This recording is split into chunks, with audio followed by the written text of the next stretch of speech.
الحمد لله والصلاة والسلام على رسول الله. اما بعد، مراجعت نوبتی من به تو است ای محمد شریف عبدالعلیم و به برادر تو محمد طاهر و به هم عقیده های تو ای جهمی های گمراه گشته طاغوت پرست. من به شما میگویم که از روزی که این حکومت طاغوتی در تاجیکستان حجاب را انکار کرد، یگان سخن ضد اونها گفتید؟ آیا کلمه گفتید که این کفر است؟ لااقل گفتید به مردم فهماندید که این کفر است؟ نه. ای مردم، شما هم بدانید دین شما را کی حفظ میکند؟ دین شما را محمد شریف عبدالعلیم حفظ نمیکند. محمد شریف عبدالعلیم در حالتی که این امنیتی ها و این لشکران طاغوت حجاب های خواهری من شما را میکشیدند و این طاغوت کلانی، این مرتد، وقتی که حجاب از ما نیست، حجاب را بی عقلان میکنند، حجاب مال بیگانه است، کشید گفت و قانون برآورد، همه را کشیدند و همه را لوچ کردن خواستند. این فتوا داد که در امنیت کار بکنید. پس به تو است طاغوت.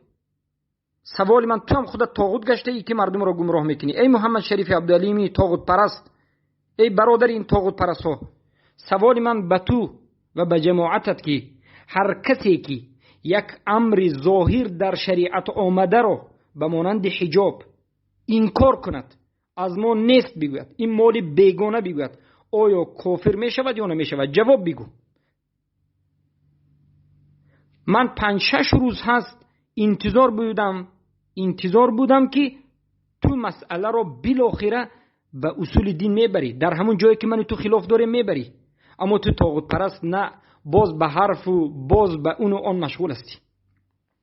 این کار تو ای محمد شریف عبدالعلیم و جماعتت عیناً کاری همون صوفی های قبوری و رافضه ها و از اشاعره ماتریدی گمراه ها هست که مشرکن خودشون، اما مثل جاوید مشرک ای گویا میگردند. 5-6 روز است آرام ایستادم و من امیدوار بودم و گمان میکردم که تو شاید باز به مسائل اصول دین بیایی، شاید به بحث راضی بشوی، اما نه. پس ای مردم دانید که این یک طاغوت پرست خبیث است. این کسی هست که سبحان الله به اجماع به قرآن و سنت آمده چیزی رو نمیگرد. اجماع میکنند سلف این امت که هر کسی که یک حرامی الله آشکار و واضح حرام کرده رو حلال بگوید و یک امر الله امر کرده رو، یک شریعت الله گذاشته رو انکار بکند، رد بکند، از ما نیست بگوید، مال بیگانه بگوید، این مرتد است، این مشرک است. و هر کسی که دیده و دانسته همین عمل را طرفداری میکند و همین عمل را انکار نمیکند و باز میگه که نه خوب است، بو که ندارد، این هم واقع شده است به شرک طاعت، به شرک طاغوت پرستی. سبحان الله. به طاغوت پرستی مشغول شده ای، مسائل اجماع را نمیگیری، آمدی این طرف و آن طرف به حرکت افتادی. بدانید که من هر کتابی که میخونم پیش آماده نشده، به بالای اون حرکت نکشیده، زود در اول یک بار خونده میروم. و زبان عربی معروف است که همه طالب علم میدونند که اگر یک کتاب رو گشته و برگشته یک چند بار خونده، حرکتش رو به جا آورده بخونید، یک کم بار در یک هر صفحه خطایی حرکت کرده ممکن است. و این جهمی ها خودشون میدونند و خودشون غلطشون زیاد است. اما در نزد این جهمی ها اصل دین قدر ندارد، کفر به طاغوت قدر ندارد. اینها دعوت میکنند به سوی لا اله الا الله میگویند و دعوت به سوی طاغوت پرستی میکنند. ای مردم، اینها طاغوت پرستند، بشناسید که شما را طاغوت پرست میکنند. خودتان بگویید از روزی که این طاغوت تاجیکستان برآمد و حجاب را من کرد، مدخلی ها، جماعت جهمی ها، آیا یگان این کار کرد؟ نه والله، فقط میگه که این ولی الامر است. و بعد از این هجوم میکند به طالب علمان اهل سنت. میگن که حرکت آیا پیامبر صلی الله علیه و سلم خونده میتوانستند؟ آیا همه صحابگان خونده و نوشته میتوانستند؟ عقیده باید صحیح باشد. یک طالب علم تاجیک، یک بچه مخلص تاجیک بگوییم زبان عربی را نداند لیکن عقیده اش صحیح باشد، 1000 بار از توی جهمی بهتر است. علماهای زیاده بودند که عربی را خوب میدانستند اما علما حکمش را گذاشتند. جهم ابن صفوان استادت مگر عربی را نمیدانست؟ جعد ابن درهم مگر عربی را نمیدانست که سرش در روز عید قربان بریده شد؟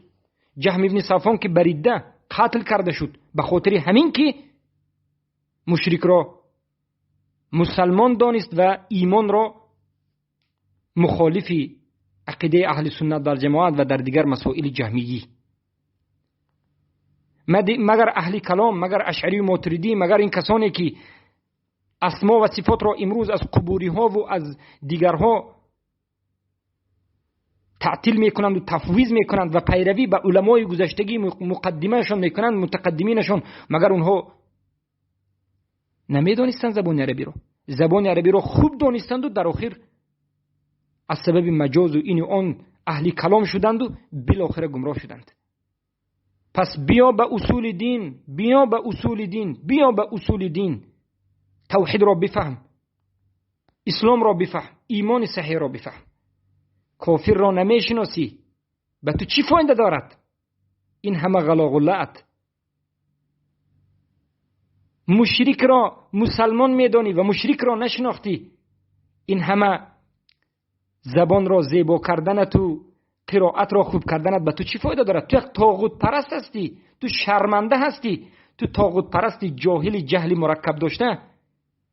به سؤال من باید جواب بدهید ای جهمی ها که هر کسی که حجاب را بگوید که حجاب از ما نیست، حجاب مال بیگانه است، قانون برآورد که حجاب باید کشیده شود، به حجاب به مکتب ها رفتن ممکن نیست، به ایزار به مکتب ها رفتن ممکن نیست، باید مکتب بچه ها دخترها تا سن 11 صنف 11 18 سالگیش باید ترسو پوشیده رود، یک تگیزار کوتاه، باید بندی پاش کشوده باشد، باید سرش کشوده باشد که در دهانی در می‌دارند.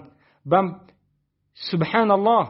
خواهر و برادران ببینید، خواهر و برادران، چقدر خواهران در تاجیکستان، چقدر مادران را به خاطر حجابش بردند، کشیدند، زدند، به خاطر اینکه حجابش را بگیرد. گفتن این مال بیگانه است، مال ما نیست. آیا این آدم که همین حکم را برآورد، خودش به زبانش این مرتد گفت و لشکرش اجرا کرد، آیا این حاکم و لشکر به همین حکمی انکار حجاب کافر شد یا نشد؟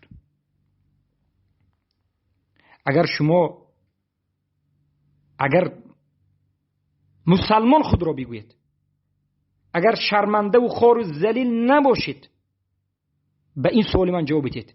ای پیروانی که پیروی از محمد شریف عبدالعلیم جهمی غلات طاغوت پرست و از برادرش و دیگر همگروهانش و از صائمی که از طاغوت پرست دیگری هست پیروی میکنید، او را استاد میگید، به استادتون سوال بدید که هر انسانی که، هر حکومتی که حجاب را انکار میکند، به ضد حجاب لشکر میکشد، حجابداران را لطکوب میکند و حجابش را میکشد، به مکانهای مستشفی و دیگر اداره‌های حکومتی به حجاب در آمدن را منع میکند، حجاب را به زبانش آشکار میگه که از ما نیست، حجاب پوشها خودشان بی اخلاق و بد اخلاق و گمراه گشته و پیرو شده ها از رادیکال و از عرف عادت بیگانه هستند، لباس بیگانه است. میگه آیا این آدم کافر شد یا نشد؟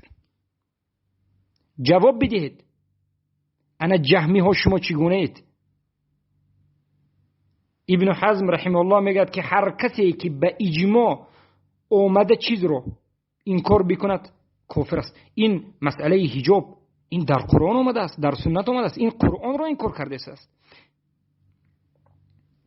این حله نیرنگ شما، این شیطان پرستی طاغوت پرستی شما دور نمی رود. شما را مردم می شناسند. برادران و خواهران ما الحمدلله روز به روز شناخته شدند. اما سؤال مرا جواب بده. بار دیگر میگم به همه طاغوت پرستای جهمی ها و به شاگردانش و به پیروانش، کسی که حجاب را آشکار از ما نیست، از بیگانه است میگوید، این کار میکند و تمام مادران مسلمان، خواهران مسلمان ها را اذیت میدهد و در بازارها و کوچه ها میکشد. والله ویدیوهاش زیاد است. این حزبی هایی که امروز در شرک حکم غلطیده در همین مسئله حجاب، غیرتشان از شما ای طاغوت پرستا زیاد است. هزارها ویدیو رو پهن کردم و خودی بنده چندین حادثه ها در این حادثه ها همراه بودم و معروف است.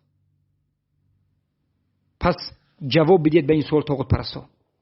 انمین از کفر آشکار این حکومت، غیر از دیگر حکم های دیگرش، حالا یک طرفی است، هزارها حکم دیگرش، دیگر صدها این کارو حلال و حرام کرده اش. این به اجماع علما است که این کاری ظاهری شریعت آمده، در قرآن آمده، این آدم کافر است. پس طاغوت پرستا خوب است به این سوال ها جواب بدید و مسلمانی خود را، و در حقیقت اگر اهل سنت باشید، اهل سنت خود را بگویید که چگونه اهل سنت شما کذابانید که نام اهل سنت را استفاده میبرید. شما جهمی ها و خوارج های غلط نام اهل سنت را استفاده میبرید. خوارج هایی که به گناه کبیره حکم میکنند و اصل مردم را کفر میدانند و تکفیر میکنند، و شما جهمی ها که مشرک را مسلمان میدانید و این کار کننده قرآن و سنت را ولی الامر میدانید. هر دوی شما خارزارید. الله خارتان بکند. اما ما جواب انتظار این سوال هم هستیم از این جهمی ها.